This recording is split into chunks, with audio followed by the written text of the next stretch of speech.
वसुदेवसुतं देवं कंसचाणूरमर्दनं देवकी परमानन्दं कृष्णं वन्दे जगद्गुरु। हरे कृष्णा कृष्ण कृष्ण हरे हरे हरे राम राम राम हरे हरे। श्रीमद्भगवद्गीता श्री परमात्मने नमः। अथ श्रीमद्भगवद्गीतम् अथ प्रथम अध्याय। अर्जुन विशदयोग। त्रष्टराशावाच धर्मक्षेत्रे कुरुक्षेत्रे समवेतायोस्तव मामक्य पाण्डवश्च किमकुर्वव संजय। संजयावाचं द्रष्टतु पाण्डवनिक्यवूढ्यं दुर्योधनस्तदम् आचार्यमुपसङ्गमं व्रजं वचनं ब्रवीतं पश्ये त्वं पाण्डुपुत्राणामाचार्यं महातीचमूहं ऊढ्यं द्रुपदपुत्रेण तव शिक्षेण धीमतम् अत्र शूरा महेश्वश्चं भीमार्जुनसमायुधि युद्धानो विरट्टाशं द्रुपदाश महारथं द्रष्टकेतु चेकिताना काशीराजाश वीर्यवानं पुरोजित कुन्तिभोजेश शब्देश नरपुङ्गवं युद्धमानुष्यं विक्रान्तम् उत्तमोजाश्वनिया वीर्यवानं सभद्रो द्रौपदीयेशं सर्व एव महारथं सा अशक्ष्यं तु विशिष्णायेतानि बोधा द्विजोत्तमं नायक मम सैन्यस्य सञ्जातं तानो ब्रवीमि ते भवनिशाश कर्णाश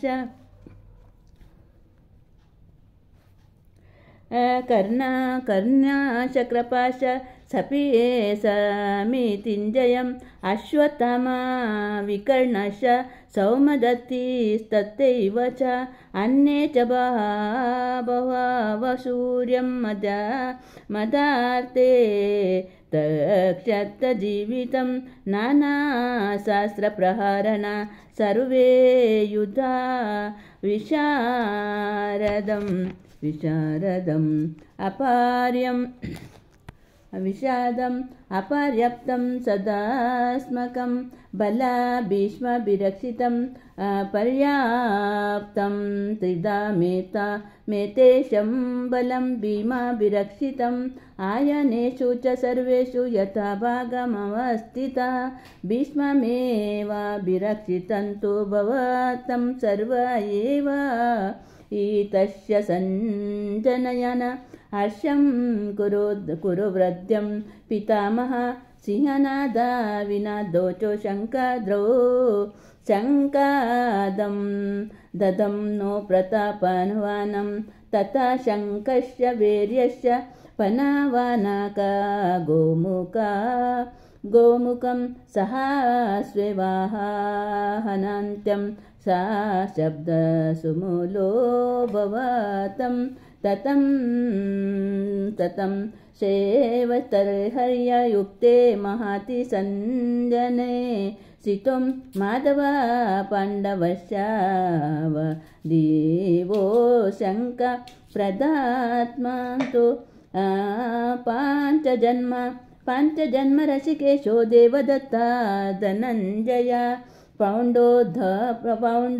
दब्नो महाशङ्क भीमकर्मा व्यकोदर अनन्त विजय राजा कुन्तिपुत्रो युधिष्ठिरं नकुलसहदेवशं सुघोषमणि पुष्पकं काशस्य परमेष्टस्य शिखण्डी च महारथ द्रष्टा दुम्यो विराटाश्च सात्यकीश्वपराजितं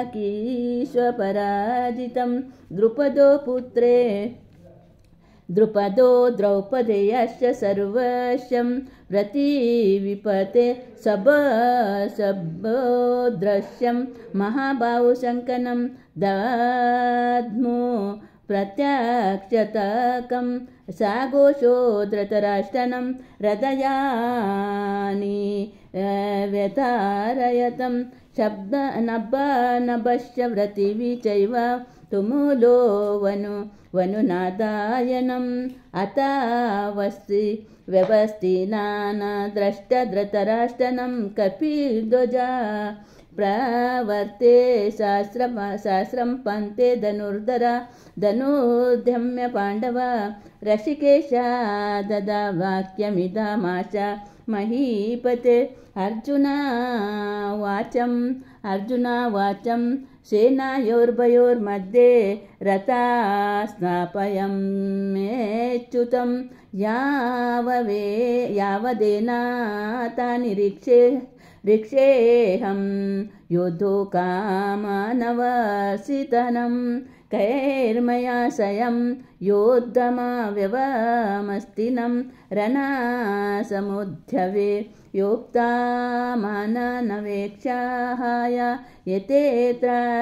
समागतं धृतराष्ट्रस्य दुर्बुद्धे प्रयाचिकी सर्वं सञ्जयावाचं एवमुक्तो ऋषिकेशो गुडकेशना भारतं सेनयोर्भयोर्मध्ये स्नापयित्वा रथोत्तमं भीष्मद्रोणा प्रमुख्यतः सर्वे च महीक्षिताम् उवाच पार्थ पश्येतान शमवेतानु करुणिति तत्र पश्चात्तनार्थं पितृनतं चितामहानम् आचार्यनातुल्यनं तोनु त्रणासिकीशर्तं सिकिस्तर्थं रदायेष्वसेनायोर्भयोरोऽपि तासामीक्षाश्च कौन्तेय सर्वावान्दन्तु नावस्थितनं कृपया पराया विष्णो विषीधनिध्वमब्रवीतम् अर्जुना वाचं द्रष्टेमा स्वजनं कृष्णा युस्तं समुपस्थितं सिद्धन्ति मम गात्राणि मुखा च परिशुष्यति वेषातुष शरीरे मे रोमहर्षाचायते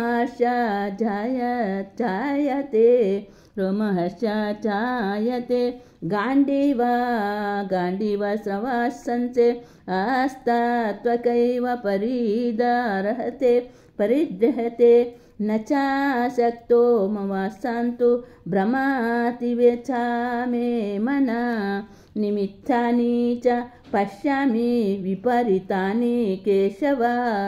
न च श्रेयो न पश्यामि हत्वा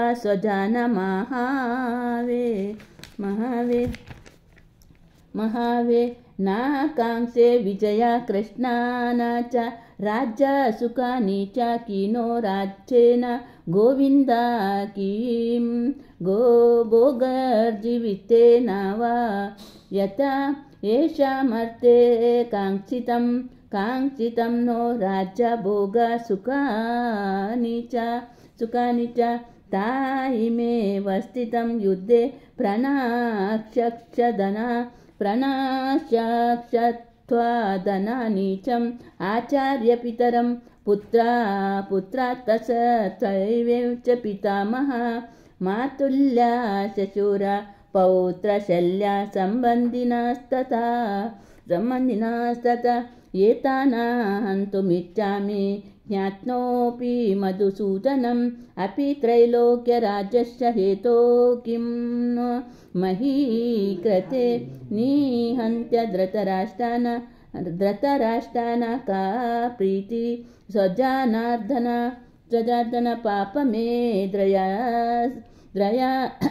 पापमेव श्रये दश्मनन्तेव तानातायिनं तस्मनार्ह वयं हन्तुं धृतराष्ट्रान् बान्धवानं स्वजनं हि कथं हत्वं सुखिनः श्याम माधव यदुपेतेन पश्यन्ति लोभोपहति चेतसा कुलक्षया कृत्यं दोषं मित्रदोहे च पातकं कथा न चैवामस्याद्भि पापादानि निवर्तितं कुलक्षया कृत्यं दोषा प्रवस्यादिर्जनार्दन कुलक्षये पुण्याशन्ति कुलधर्मा सनातन धर्म नष्टे कुलकृत्यामधर्मोऽपि भवतु तम् भवतृष्णां प्रदोष्यन्ति कुलक्षया शिष्टो दुष्टाशु वापेज्ञर्यायते वर्णाशङ्करो नरकायेव कुलज्ञानकुलश्चाचं पतन्ति पितरो ऐशं लुप्तपिण्डो दाक्रियायं दोषरहिते कुलज्ञाना वर्णशङ्करकारके उत्पाद्यन्ते जातिधर्म कुलधर्मस्य शाश्वत उत्तान्न कुलधर्माणां मनुष्याणां जनार्दनं नरके नियत्वा वासो भवति नु शुश्रूमम् अहो बत महात्वं कर्तुं व्यवस्थितं वयं यद्राजसुको लोभेन हन्तु स्वजनमुद्यात यदि माम प्रतिकारमशस्त्रं सता सहस्रपाणायं धृतराष्ट्रारणे अन्योस्तने के क्षेमात्वरा भवेतं संजया वाचम् एव मुक्तार्जुन संख्ये रतोपस्थम् विषातं सत्सरं चापं शोकसविघ्नमानसा ओम तत्त्वविधि श्रीमद्भगवद्गीता उपनिषत्तु ब्रह्म विद्याया योगशास्त्रे श्रीकृष्णार्जुन संवादे अर्जुन विशदयोग नाम प्रथमोऽध्याय संपूर्णं। हरे कृष्ण कृष्ण कृष्ण हरे हरे हरे राम राम राम हरे हरे कृष्णार्पणमस्तु। वसुदेवसुतं देवं कंसचाणूरमर्दनं देवकी परमानन्दं कृष्णं वन्दे जगद्गुरु। हरे कृष्ण कृष्ण कृष्ण हरे हरे हरे राम राम